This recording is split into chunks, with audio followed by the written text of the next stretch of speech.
Welcome back to the South Stands, a Buckeye football podcast by Ohio State fans for Ohio State fans from the West Coast. I'm your host, Zach Moore.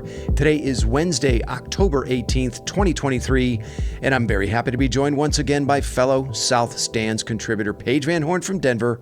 PVH, how's it going, buddy? Going great, buddy. Going great. Excellent. Short week. Happy to be here. Wonderful. It's all good. All right. We're also joined by fellow contributor Chad Plummer from Cleveland CP. What's the word from the 216?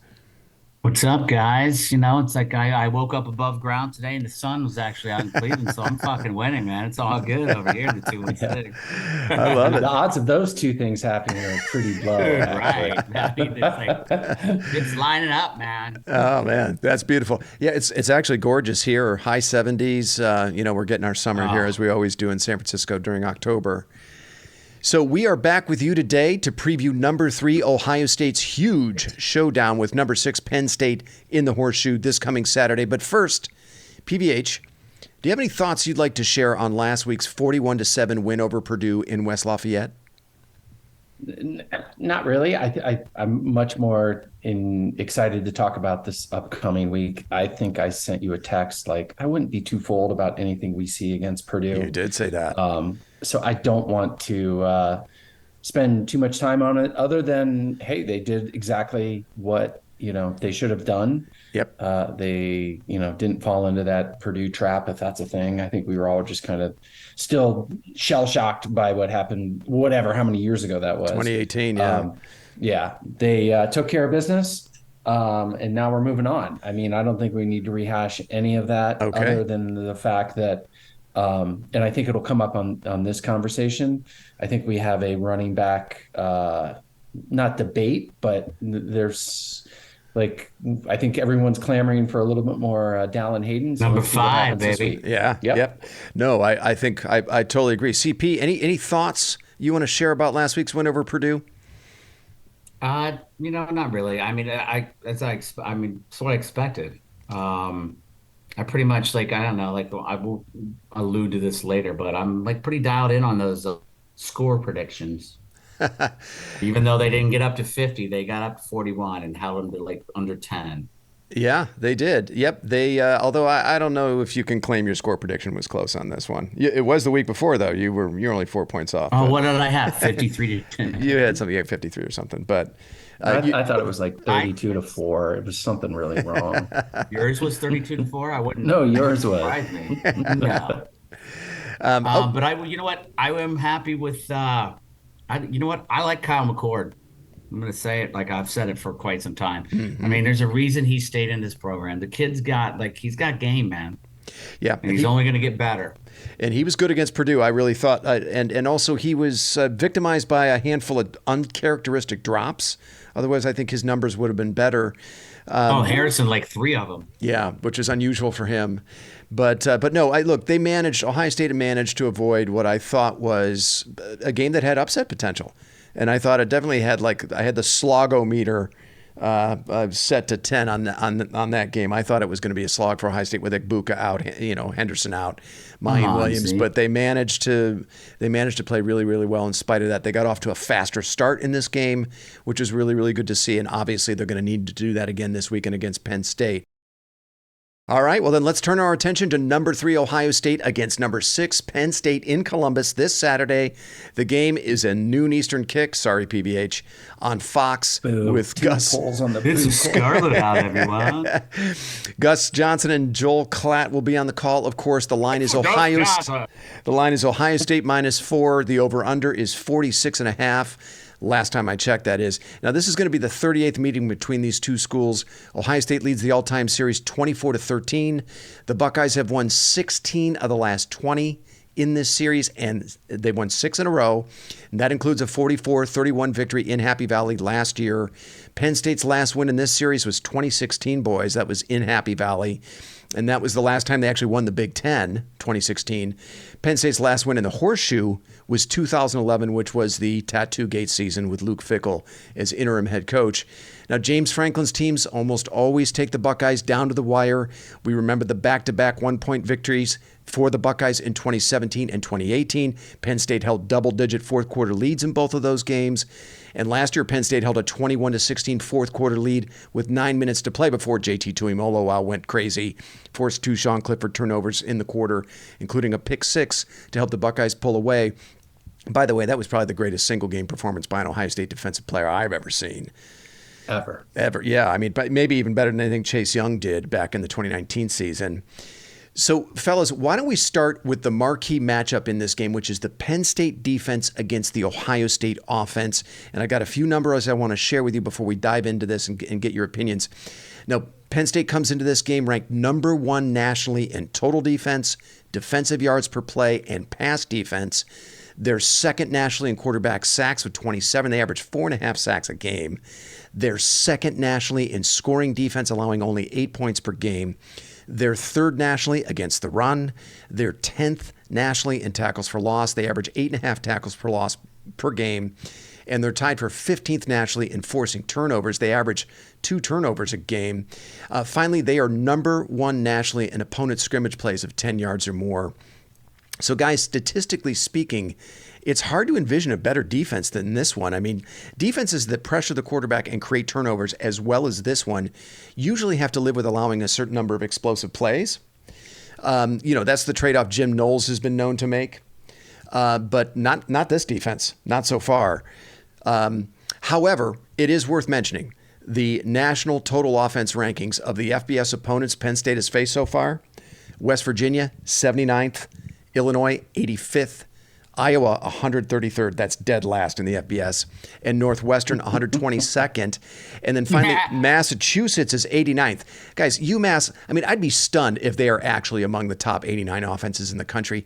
The Minutemen are 1-7. The Minutemen are 1-7. They've lost 7 in a row. So just a little food for thought there while we're talking about this. Yet Iowa is way worse. Yes. Think about that. Somehow Iowa is way worse. Oh, my God.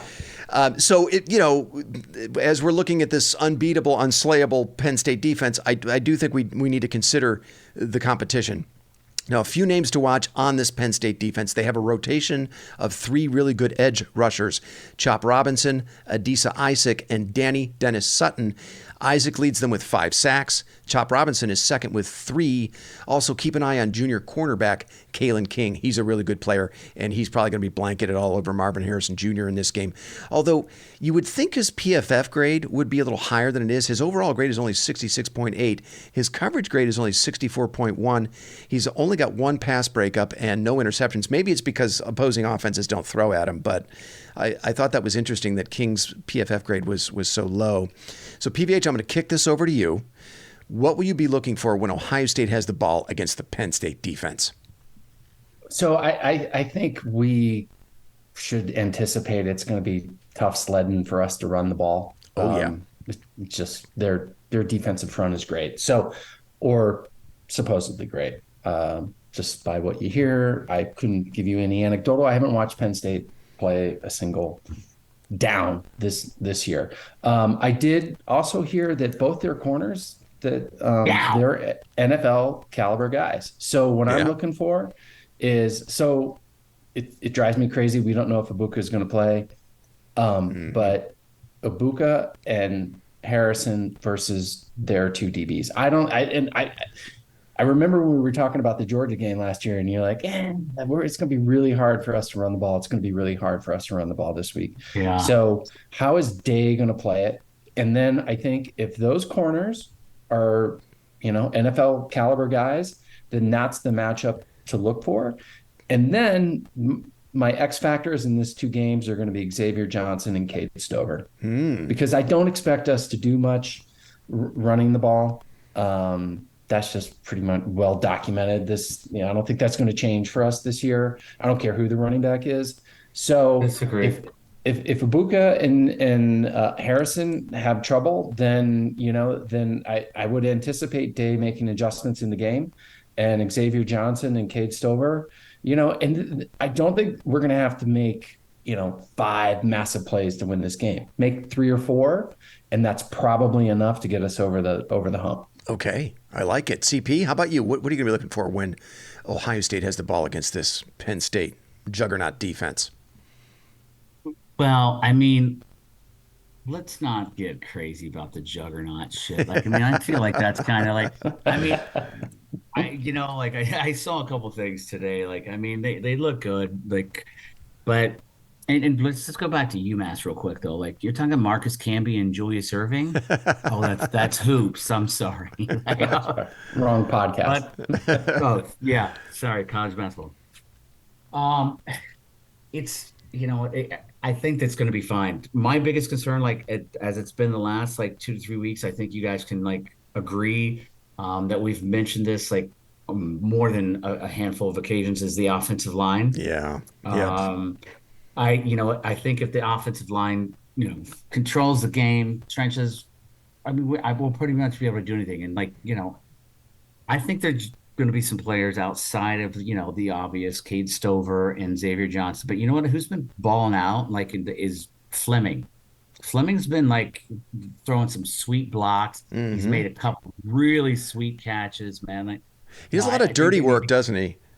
Fleming, he does, man. He really does. I totally respect his game for that. You mentioned him as a blocker, and he's a Pennsylvania kid. Man, he was remember, he was higher rate. He was the number 1 over in Jigba that year, and he just got plagued with injuries and shit. And the kid, I'd give him a hell of a lot of props for sticking around the program. But he looks, he'll be in the NFL. Yeah. Well, he had a lot of offers to go to the Canadian Football League, so I give him props too for sticking around. I think he's got a brighter future than that. But yeah, I mean, certainly the production has not matched the hype of the player that he was when he came in. He was the number 1 overall player in his class, but I do respect the type of player that he's become. Right? He's willing to do the dirty work. He's a good leader, I think, for that offense. And who knows? Maybe he's got a play or two in this game as a Pennsylvania kid against the home state team. CP, got anything else you want to share about this matchup? You know what? At the end of the day, not really. I mean, let's go out and let's play some ball. It's not all right, do what you're there. Franklin's 1-8 against the Buckeyes. Yeah. I mean, come on. Let's go, dude. Yeah, I'm with you. 1-9. I'm with you on the concerns of the offensive line, and I really think that's the key to this game. Can the offensive line hold up against Chop Robinson, Adisa Isaac, Danny Dennis Sutton? Now, according to PFF, the Penn State defense has generated 157 quarterback pressures. I already mentioned they're among the country's leaders in sacks.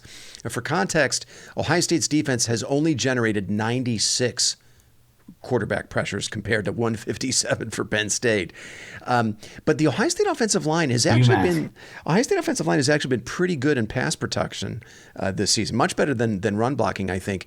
And the tackles in particular, Fryer and Simmons, are both grading pretty well in pass blocking. Fryer's pass blocking grade is 81.2 for the season. Simmons is 72.5. And he has yet to allow a sack. Simmons does. So, now I don't know if those grades exactly match what our eyes have told us about the offensive line through 6 games, but I was surprised to see that those grades are as high as they are. And I think they actually have been pretty good in pass blocking. And this is also, by the way, where we find out if Ohio State pays the ultimate price for the latter-day sins of Greg Sturdrawa. I mean, having to pull your starting left tackle out of the portal from San Diego State during the offseason should never be the plan at Ohio State. But look, that's where we are.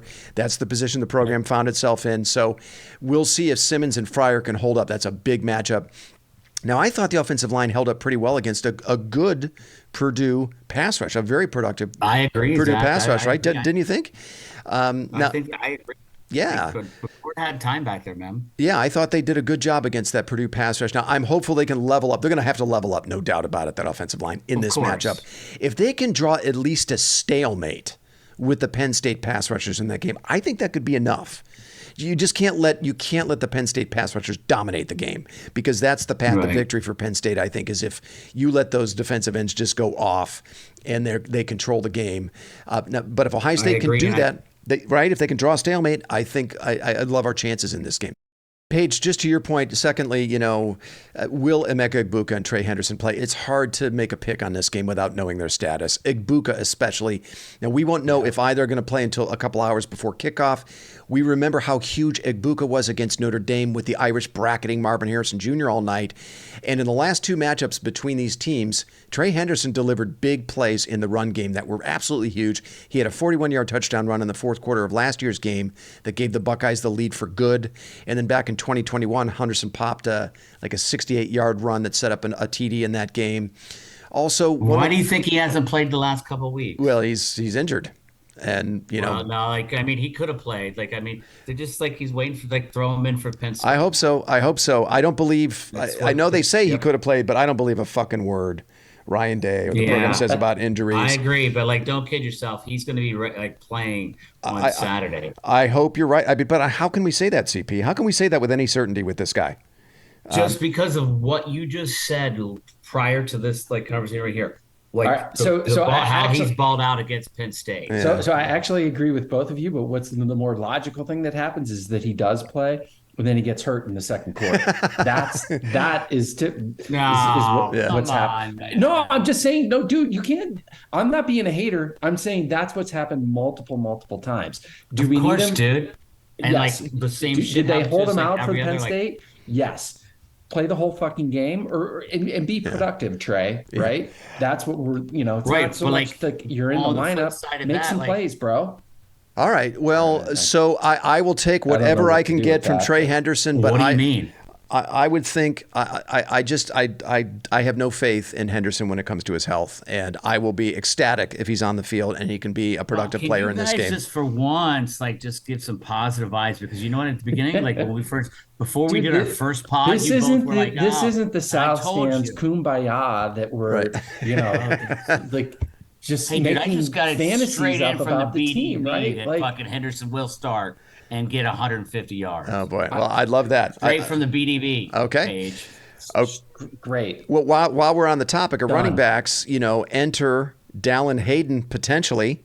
We'll see. It looks good, man. Solid. Yeah, but what I loved about what we saw from Dallin Hayden last week against Purdue, and I think he could give Ohio State in this game on Saturday, is the ability to just run north-south, hit the hole with a decent amount of burst, and he tends to be able to squeeze every yard out of every carry. And I think there's a role for him. Now, the big critique of Hayden, and there was a highlight or low light package of Hayden's really bad pass blocking against Purdue that I saw circulating on Twitter. So, you probably have to use him in measured doses in this game. You probably don't want to ask him to pass block, but I think there's definitely a role for Dallin Hayden in this offense. There should be, and I think they could use him for sure on Saturday. What do you think, PBH? It's the greatest mystery in the last year and a half of Ohio State football. I don't know what to make of it. I actually saw what you're just referring to, and he missed some, assignments in pass blocking. I think, if Ryan Day, you're that smart, then, it doesn't, if it's an obvious passing down, then put the other guy in. Right. Yeah, right. But, who knows? And again, I don't want to get into, because everybody in the world in Buckeye Nation that I've listened to is they don't understand why this guy's not playing. Right. Yeah. And that he's probably their best back. And yes, maybe he misses some assignments in pass blocking. And maybe that's the reason why Day's not playing him. I don't really have any good answers for it other than that. But I would think if you could mix up the play calling, right? So that when it is 3rd and 8, then he's not the back in there. Mm-hmm. But on 1st down or 2nd down, if, not to hate on Trey, because he's going to start and he's going to play. And if he's just plowing into the middle of the line, because that's where the play is designed to go, and we're, mid 2nd quarter, 3rd quarter, and we're seeing the same thing over and over, I think you have to give the kid a look. But I thought he would do that against Georgia. He didn't. I hope he does. I hope it doesn't even matter and Trey just goes off. That would be phenomenal. But I think Hayden, everyone sees what he does when he gets the ball. So if it's a close game, I would expect to see him have carries and an impact in the second half of the game. I agree. I think he has to have a role. I think he can give you a spark. I'm not saying give him 30 carries in this game. I'm not saying start him, but I think he's a nice complement to to the other two backs, Henderson and Trainum, right? I think he gives you something that's kind of in the middle between the two. So I think he has to. It's all hands on deck in the run game. You're running at a national championship, so this is a kid who can give you something. He's shown you that he can give you something real in the run game. He did it last year against Maryland. He did it last week against Purdue. So I think there's a role. One other thing I'm going to be looking for is Kyle McCord. Look, he cannot stumble out of the gates as he did against Maryland 2 weeks ago, and as he's done several other times this year. Because, we can't have a couple 3 and outs, because what Penn State is going to try, and we're going to look at this when we look at the Penn State offense. Penn State, they're really good at getting teams off the field defensive, or getting their defense off the field, and then they love to run clock. They are going to try to grind clock and limit the possessions for the Ohio State offense. There was a text from Doug Lesmerises I shared with you guys earlier this week. He spoke to a Penn State insider there, a guy who covers the team. He said there is one weakness with the Penn State defense, and that is the interior of the defensive line. So there may be some room to run there. And Ohio State is going to have to try to run. They're going to have to stay somewhat committed to the run. You got to keep that defense honest. I think they should definitely try to throw it more than they run it, but you do have to be somewhat of a threat. So I think I look for them to test the interior of that defensive line for Penn State. Last thing I want to point to, and Chad, you're going to like this because this is more on the positive tip.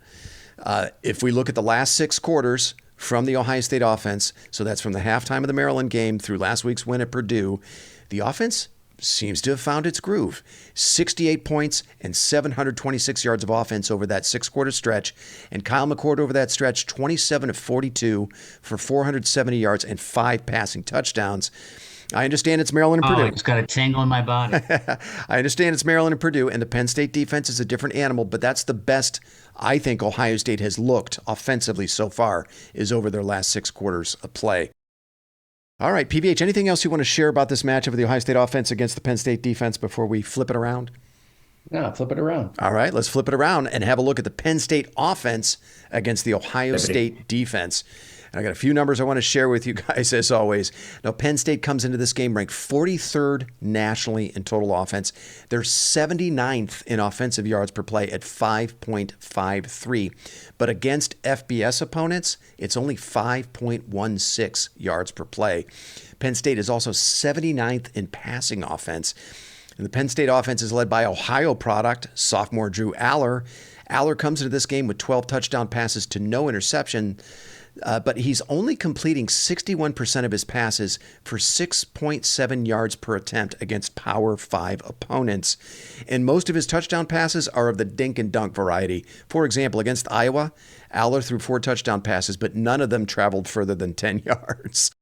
The Penn State offense also comes into this game 129th nationally in scrimmage plays of 20-plus yards.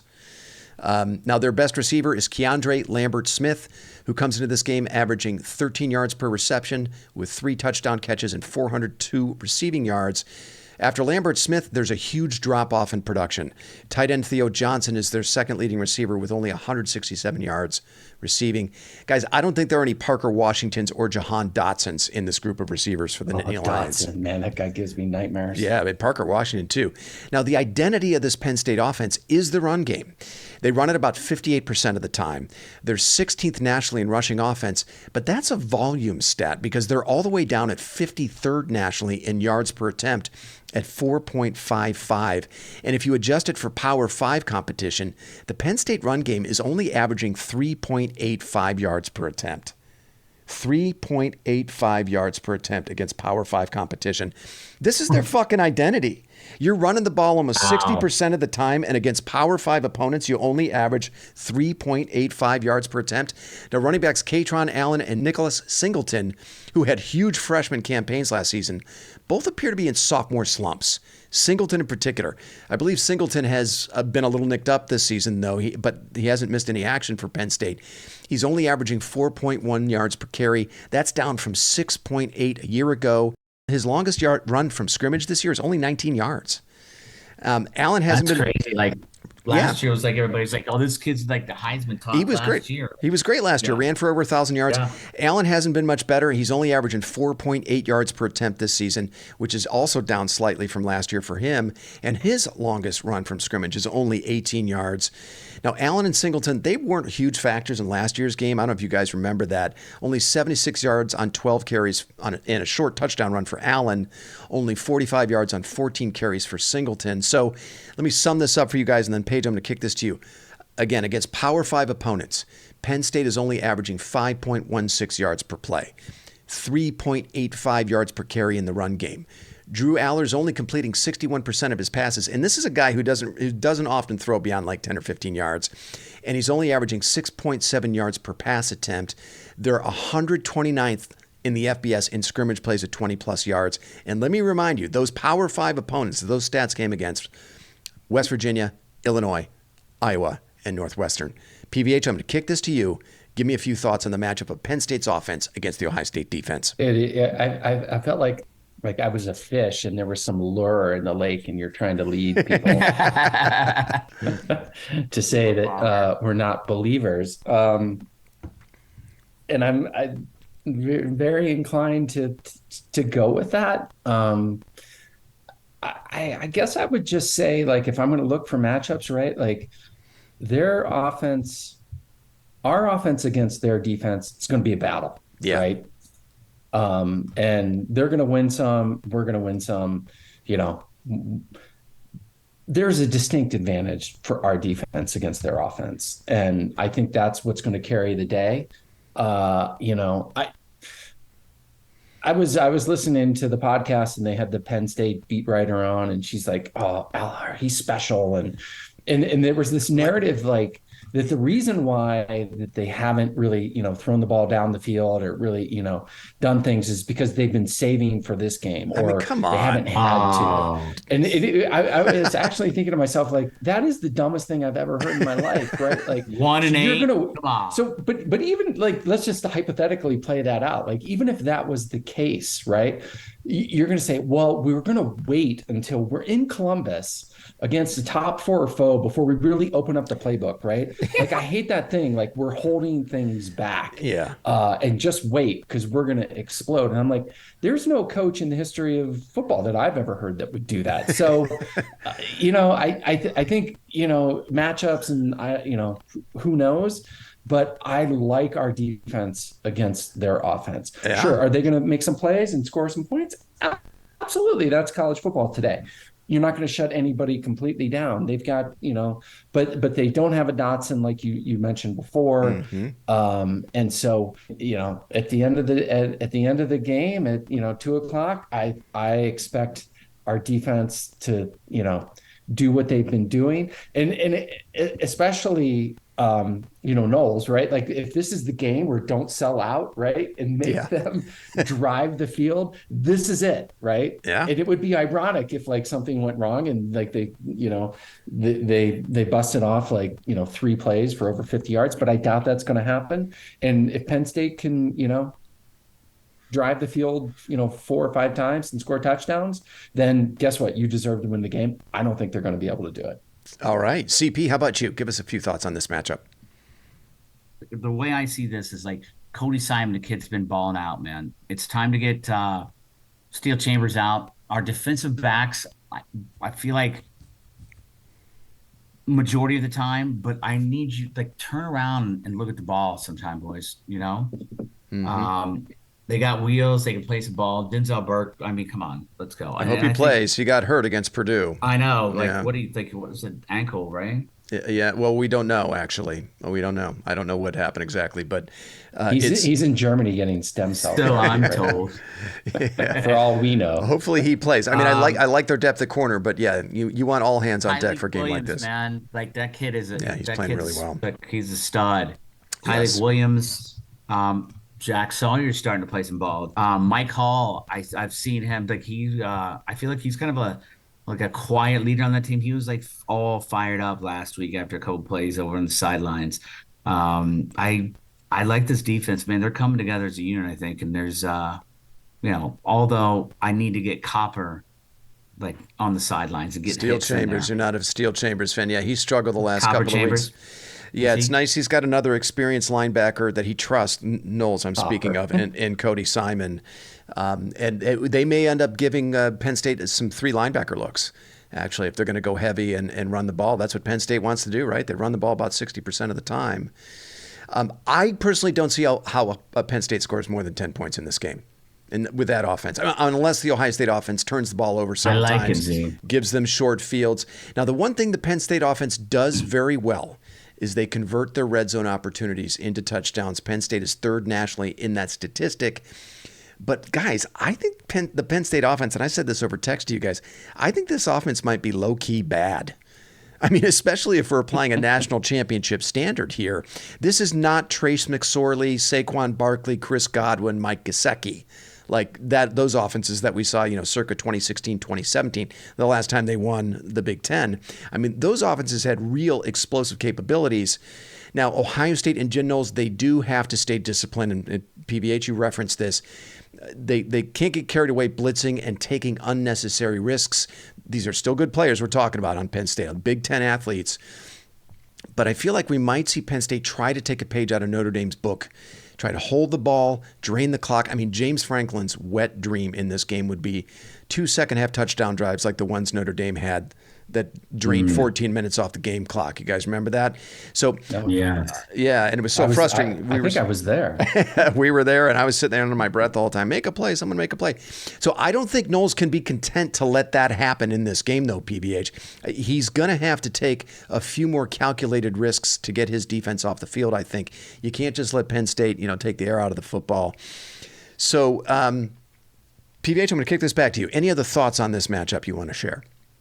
No, I just hope Burke plays, right? I mean, we have some huge question marks from the injury side, especially with Buka. But if Burke's in the lineup, and even if he's not, I mean, dude, I mean, it's hard to say that Matthews flashes. So, we'll probably still be okay. Mm-hmm.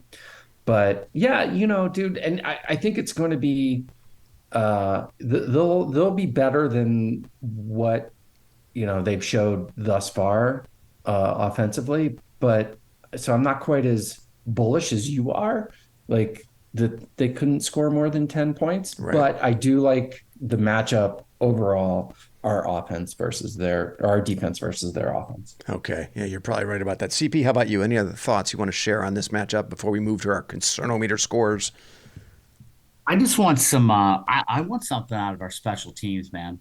Huh. Like take away I'm talking about like a run back, like the kickoff return, like I don't non-existent mean, yard, but give me 40, 50 yard, some punt return, maybe, who knows, let's not get too crazy, but that's what I'd like to see a little bit more. I'd love to see that too. Parker Fleming, why don't you earn your money, your post as a dedicated special teams coach? I'd love to see that as well. Fleming Parker. All right, guys, let's fire up the concernometer. PVH, I want to start with you. Give us a concernometer score for this game. I'm an 8. I think I think I'm not going to fall into the same trap that I fell into Notre Dame, thinking that they don't. We just have more talent. I think Penn State has a lot of talent on that team. And I'm not,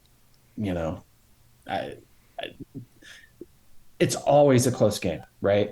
I think if we go back and if we went back in the archives and listened to these podcasts, right? There's been multiple times where we've all been it's going to be a blowout. Right. And, and even last year, right? I mean, I had no idea. I mean, I remember the game, but JTT took it over, but it was a 4-point game in the fourth quarter. They were losing with 9 minutes to go in the game. Ohio State was. That's crazy. Yeah. And then we ended up winning by almost 20, almost covering. But so I'm they've got athletes. It's going to be a battle. And so, concern me is just solid 8. Solid 8. That's fair. CP, how about you? So I'm going to go 5.5. 5.5. Okay. Yeah. All right. I love it. I'm at 7.5. This Penn State defense, I think, is legit. And Ohio State is banged up. Egbuka, Henderson, Burke. I'm worried about the Ohio State offensive line holding up against the pass rush, the Penn State pass rush. But if it can, I think Ohio State could win this game somewhat comfortably. or certainly by a larger margin than what most people would expect. Digging into these offensive numbers for Penn State just now, I mean, it's brought me down a point and a half on the Concernometer. You convinced yourself. I love it. So it's just like, who or what really scares you about this Penn State offense? That's what I keep coming back to. So I'm at 7.5 on the Concernometer. Okay, fellas, let's get to some score predictions. PVH, I'm going to start with you. What's your score prediction? Yeah, I'm all over the map on this game, to be honest with you. And it's funny listening to you talk. And I know it's like you're trying to convince me otherwise, but I'm not going to fall into the trap. Oh, this is what I wanted to say. This is what I was thinking. Before the Purdue game, we were 5-0, and I was thinking, in those 5 games, they've really only played like 2 good quarters, maybe 3. Mm-hmm. And after the Purdue game, so you could make the argument that it's now up to 6-7, and so is that because they're maturing? It was a young team, McCord and stuff like that. So I do kind of feel a little bit better about that. Yeah. That the team is progressing, and they didn't sleepwalk in the first half. Quick start, like you mentioned, against Purdue. Yeah. But I still think it's going to be a very close game. It always is, usually. Yeah. It's 60% of the time. It works every time. So I'm going to say Buckeyes 24-20. 24-20. Ohio State. Okay, I like it. CP, how about you? I'm just going to say, let's hear yours first, but you know what? That's not how it works. I will go Buckeyes 38. Woo! Nittany Cubs 23. 38-23. Wow, that would be an offensive explosion given the way both of these defenses have been playing. 38-23. I like it. I got Ohio State 20, Penn State 9. The Buckeyes are the more complete team. Wow. They have the more explosive offense. I think they have the best player in this game, Marvin Harrison Jr. I think they have the better quarterback. And they're the more talented team, objectively speaking. If you look at the 24/7 team talent composite, Ohio State is 3rd, Penn State is 13th. So it's not really particularly close. And I think the Buckeyes have the better head coach. James Franklin is 0-9 on the road against top 10 teams. He's 1-11 against top 5 teams. He's 1-8 against Ohio State. Is there a path to victory for Penn State? Of course. The outcome might very well hinge on a single mistake, a turnover. I think Ohio State's experience from the Notre Dame game will serve them well here. So come on, Buckeyes. You have the better team. Go out and be the better team in your stadium on Saturday. That's the way I see it. This game needs to be over by like the beginning of the 4th quarter. Well, I'd love that. I tend to think it's going to be very, very tight. The way I see this, Ohio State 20-9, I could see it being tight. Maybe Buckeyes tack on a late score to make it a little more comfortable than. At the end of the day, it's all that matters. I don't care if there's 3 minutes left. I mean, my heart will be a little bummed out about that, but just get the win, man. Yeah. At home. My bold prediction is even be like any doubt. My bold prediction is they hold Penn State out of the end zone. Hold them to 3 field goals. That is a bold. I love that. Well, I mean, I was actually thinking a touchdown and a safety because that is a plausible path to 9 points. It is. One other thing I want to say about this would be the week. Which Ryan Day are we going to get in this game? Are we going to get the tight sphincter Ryan Day, the guy who just dude, or are we going to get the let it rip Ryan Day against Georgia? It'll be interesting. Thunderdome now, dude. He's out there. I hope so. I mean, if that to me is the next evolution of Ryan Day, when he can really connect emotionally with his players and bring out that emotion in them like Urban Meyer used to in big games, right? That's the next evolution of Ryan Day. I'm not sure he's there yet, but man, you see him giving Alfred the business last week. I saw that, and I did. Dude, I love his fire, man. There's a fire there. Yeah, I think he's gonna ride this all the way through until February. What's hilarious about that to me, though, is that'll be the next thing that Ryan hangs his hat on. It's like, we're not tough, right? And so then maybe he's gonna ruminate on that for the next 6 years, and then be like, what do you mean I'm not invested in this game? Or what like, you think I don't care about every single game? And I don't know. Like, I agree with what you're saying, maybe at some level, but then I'm also like, wait, he's also trying to win every single game. And just because he lets it rip, like, what does that actually mean? Yeah. I think I don't know. I know exactly what you're saying. I'm trying to be argumentative. I think when he's not letting it rip and when he's not letting rip and he's coaching tight, it's the Michigan game last year. Yeah. It's the Big Ten championship in 2020 against Northwestern. It's because we have seen him turtle up at times and coach tight, not to lose. And I would just love it if we could somehow see the next evolution of Ryan Day in this game, and he can really tap into the emotion of it, because we see him fight. He's fiery on the sidelines, but there's something not translating to his players. From game to game, because they don't always come out and play with a fire and emotion. I totally agree. Well, I understand what you're saying, but you're also completely on record that Jim Knowles blew that game against Michigan. And it really probably had nothing to do with how Ryan Day was coaching it. And had they executed in the red zone, we'd have never been in that position. Yeah. And I do think there's a level of, right, you coach to how the game is going, right? Yeah. I mean, who knows? Like, it might be really windy and rainy, so that's true. That's true. It's not like he can just rip it in the Superdome, because you're on a artificial turf and there's not a whiff of wind in the air. So I understand implicitly what you're saying. I also kind of I shake my head or tilt my head and I don't quite get it. I feel, Zach, that PVH is like kind of giving a little Ryan Day love, maybe. Like, it sounds to me. No, 100%. Like, the guy deserves a ton of credit. I read today he's 35-0 against the rest of the Big Ten. He has 2 losses. They're against Michigan. Guess what? That was a good team, So, and on the other side, I do think he's still learning, right? I mean, we're year 5, right? So to your point, Zach, maybe there are some things that he is doing that we're not privy to, our eyes don't see, our ears don't hear.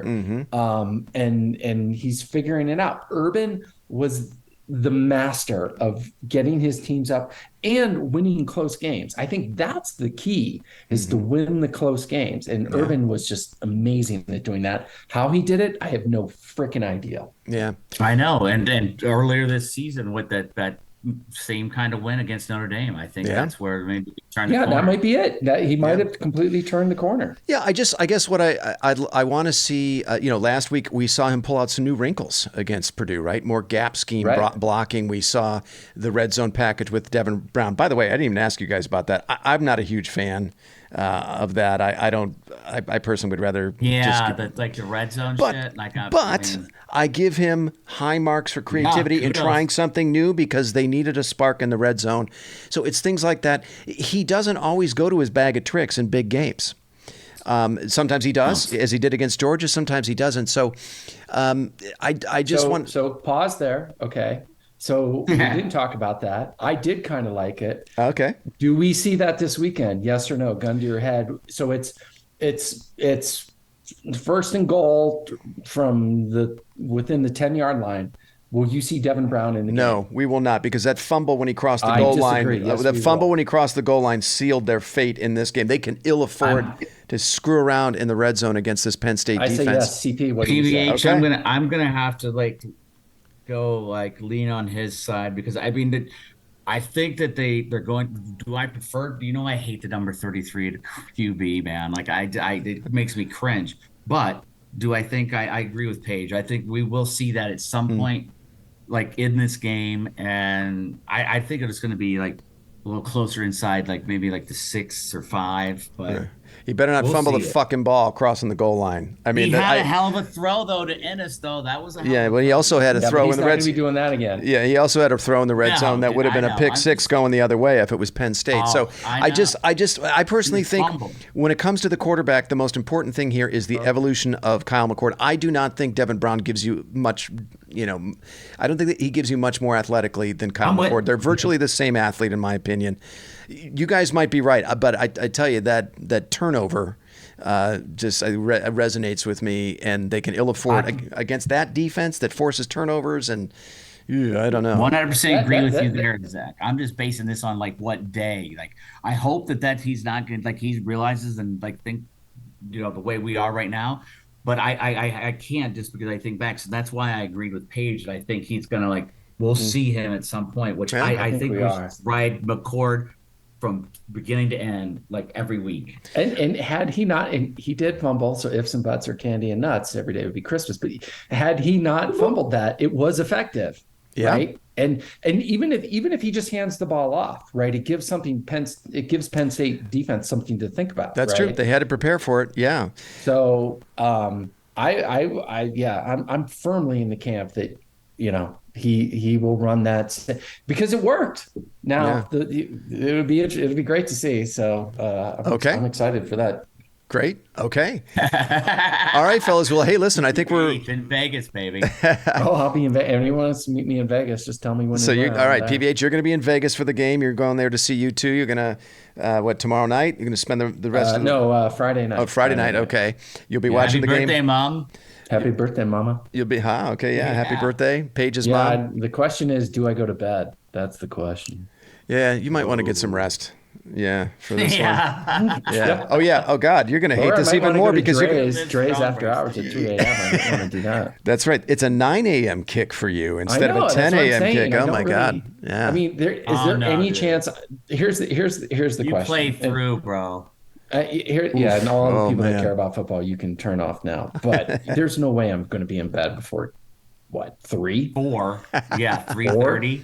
So, boy. Right. 9 o'clock. 3 hours. It is Vegas. It is Vegas. You gotta when in Rome, when in Vegas, you gotta do as the Romans do. But that is a 5-star day. You got the Buckeyes, Penn State, and then you're going to see U2 in the Sphere, dude. It doesn't get much more 5-star than that. Yeah, it does not. And great weekend. That is a day, great weekend. Because then after that, I need to figure out who's DJing, and then I'm going to the beach club. So. Yeah. All right, boys. Well, thanks so much for making the time. Why don't we wrap things up here for our listeners? I will be back on Sunday morning to recap Penn State. Then you can expect the three of us. The victory over Penn State. The victory over Penn State. All right. Then you can expect the three of us probably next Thursday to preview Ohio State's trip to Madison to play the Badgers. You've been listening to the South Stands, a Buckeye football podcast. You can follow us on Twitter, Instagram, and Facebook, and visit our website at southstandsosu.com.